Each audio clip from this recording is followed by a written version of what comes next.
আসসালামু আলাইকুম সবাইকে। ওয়াইএসএস ইংলিশ ক্লাবের পক্ষ থেকে শুভেচ্ছা আপনাদেরকে। আমরা আজকে SSC tech question Mymensingh board 2026 সালের কোয়েশ্চেনটা সলভ করব। সবাই ধৈর্য সহকারে খাতা কলম নিয়ে নোটগুলো করবে।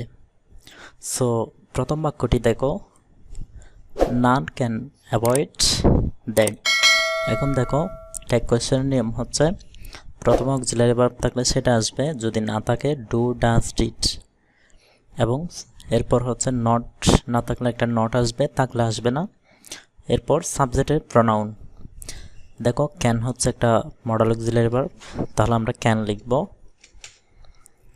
এরপর নান হচ্ছে একটা নেগেটিভ শব্দ, সো আমরা নট আনবো না, এবং হচ্ছে নানের জন্য হচ্ছে প্রোনাউন হিসেবে দে বসে। এরপর দেখো বি নাম্বারে, we ought to love our country.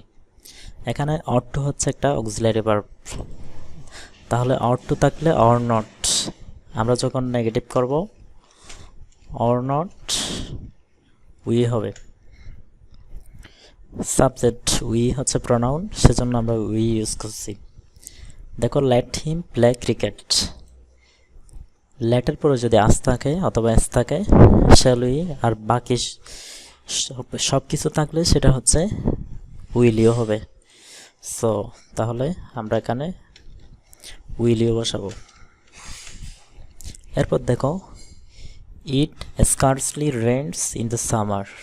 এখন দেখো স্কার্সলি যে শব্দটা আছে এটা হচ্ছে একটা নেগেটিভ শব্দ।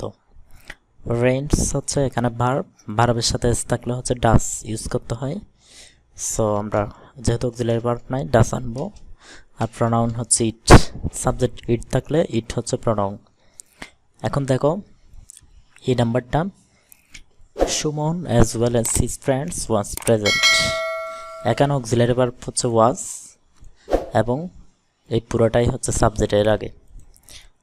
এখন দেখো অ্যাজ ওয়েল অ্যাজ হচ্ছে মাঝখানে একটা প্রিপোজিশনের মতো কাজ করতেছে। প্রিপোজিশনের আগের যে শব্দটা আছে এটাই হচ্ছে হেডওয়ার্ড। আমরা হেডওয়ার্ড দিয়ে হচ্ছে ট্যাগ কোয়েশ্চেন করব। সো লিখব ওয়াজ, ওয়াজ ছিল ওয়াজ, নট আনবো, আর সুমনের জন্য হচ্ছে হি। সো এটাই ছিল আমাদের আজকের পর্ব। অন্য অন্য ভিডিওগুলো পেতে চ্যানেলটি সাবস্ক্রাইব করে লাইক বাটনে হিট করে দেবে। সবাইকে আসসালামু আলাইকুম ওয়া রাহমাতুল্লাহ।